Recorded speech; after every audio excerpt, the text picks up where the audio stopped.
Ar kada teko susimastyti, kodėl kartais atrodo, kad energijos yra tiek, jo galima nuversti kalnus, o kitą dieną, jeigu trūksta net atsikelti iš lovos? Šiandien mes gilinamės į vieną požiūrį, kuris sako, kad tikroji viso to priežastis slypi kur kas giliau, nei esame įpratę galvoti.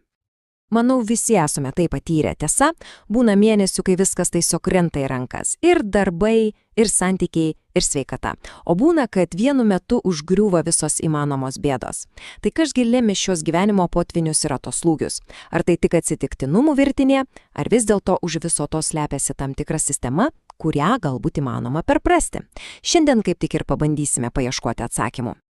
Tad trumpam pamirškime tuos standartinius patarimus apie vitaminus ir sporto sales. Šiandien pažvelgsime į visiškai kitokį požiūrį, kurį pristato ekspertos daugiau nei 20 metus tyrinėjantis pačias giliausias žmogaus energijos ir, galima sakyti, likimo programas. Pasiruoškite, nes tikrai išgirsite, gali gerokai praplėsti įprastą sveikatos suvokimą. Esame įpratę galvoti, kad sveikata tai tarsi ledkalnio viršūnė. Matome mitybą, sportą, maisto papildus, bet reiki, arba kitaip tariant gydymo energiją, karmos meistras ir reiki mokytojas Virginijus Mockus sako, kad ta nematoma ledkalnio dalis po vandeni yra kur kas svarbesnė. Pasak jo, tikroji jėga ir imunitetas kyla iš mūsų vidinės dvasinės energijos. Štai ši mintis tikrai priverčia susimastyti.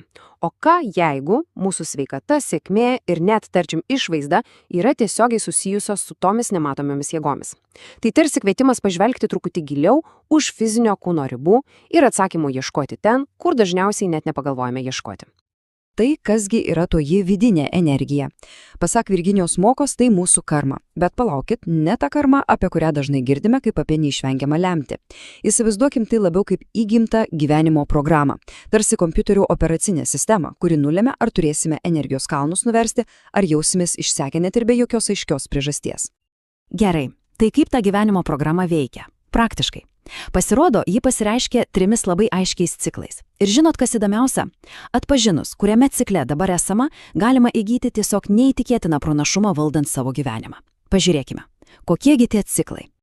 Štai čia matome tuos 3 pagrindinius gyvenimo etapus. Pirmas – blogos karmos periodas. Žinot tą jausmą, kai viskas slysta iš rankų, trūksta jėgų, kimba ligos. Antras – geros karmos periodas. Viskas sekasi lengvai, tarsi savaime, energija liejasi per kraštus. Ir trečias – labai svarbus – neutralus periodas. Rami kryžkelė, kurioje kiekvienas pasirinkimas kuria ateitį. Įdomu, kuris aprašymas dabar labiausiai atliepia vidinę būseną. Gerai, teorija lyg ir aiški. Bet ką su visu tuo daryti praktiškai? Juk svarbiausia ne tik žinoti, bet ir veikti. Tai dabar panagrinėkime, kokius konkrečius žingsnius galima žengti kiekviename šių ciklo, kad situacija pasikeistų į gerą. Jeigu atpažinota save blogos karmos periode, pats svarbiausias dalykas – nelikti su tuo vienam. Pirmiausia, tiesiog pripažinti savo, kad dabar yra būtent taip. Antra – ieškoti pagalbos. Kartais vienintelis teisingas veiksmas, pavyzdžiui, apsilankymas pas specialistą, gali tapti tuo gelbėjimosi ratu, kuris tiesiog sustabdys slydimo žemyn ir padės vėl atsispirti. O ką daryti, kai viskas klojasi kaip per sviestą? Geros karmos periodas – tai ne atostogos, o investicijų metas. Labai svarbu išnaudoti šią energiją mokslams, dvasiniam tobulėjimui, naujų įgūdžių įgijimui. Tiesiog kaupti rezervą ateičiai, nes, kaip žinome, ciklai anksčiau ir vėliau keičiasi. Tai tiesiog tobula proga pasikloti minkštą patalą ateinančiams etapams. Štai, lemiama kryžkelė, tas neutralus periodas. Čia gyvenimas teka lyg ir ramia vaga, bet būtent dabar kiekviena mintis, kiekviena reakcija ir kiekvienas veiksmas tiesiogiai programuoja ateitį. Sąmoningos pastangos, pavyzdžiui, meditacija ar reiki praktikos, gali nulemti, ar kitas ciklas bus pakilimas, ar dėja nuosmukis. Bendri patarimai yra tarsi kelio ženklai. Jie parodo kryptį. Bet norint sėkmingai pasiekti tikslą, reikia asmeninio žemėlapio.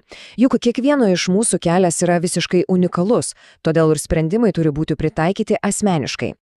Ir štai čia atsiskleidžia Virginijaus patirties vertė. Tai nėra sausa teorija iškalta iš knygų. Tai daugiau nei 25 metai praktinio darbo su tūkstančiai žmonių. Būtent ši patirties leidžia jam greitai ir tiksliai atpažinti paslėptas problemas ir rasti pačius veiksmingiausius sprendimus. Tai kągi konkrečiai duoda tokia asmeninė konsultacija? Tai tikrai nespėlionės, tai labai tiksli dabartinės būsenos diagnostika. Kuriame cikle esama, kiek jis maždaug truks ir kokios vidinės pasąmonės programos stabdo judėjimą į priekį. Iš esmės, gaunamas aiškus ir asmeniškai pritaikytas veiksmų planas, kaip išeiti iš problemų ir lengviau pasiekti savo tikslus. Ši citata, man atrodo, puikiai atskleidžia esminį principą. Tai nėra kažkokia magija. Tai struktūrizuotas procesas. Pirma, tikslė diagnozė, o tada konkretūs pritaikyti sprendimai. Ir tikslas yra vienas – kad kelias taptų lengvesnis ir sėkmingesnis. Ir norisi pabaigti su šiuo klausimu pamąstymui. Ar pavyksta atpažinti, kuriame ciklo etape dabar esama? Atsakymas į šį klausimą gali būti raktas į daug sąmoningesnę ir sėkmingesnę ateitį.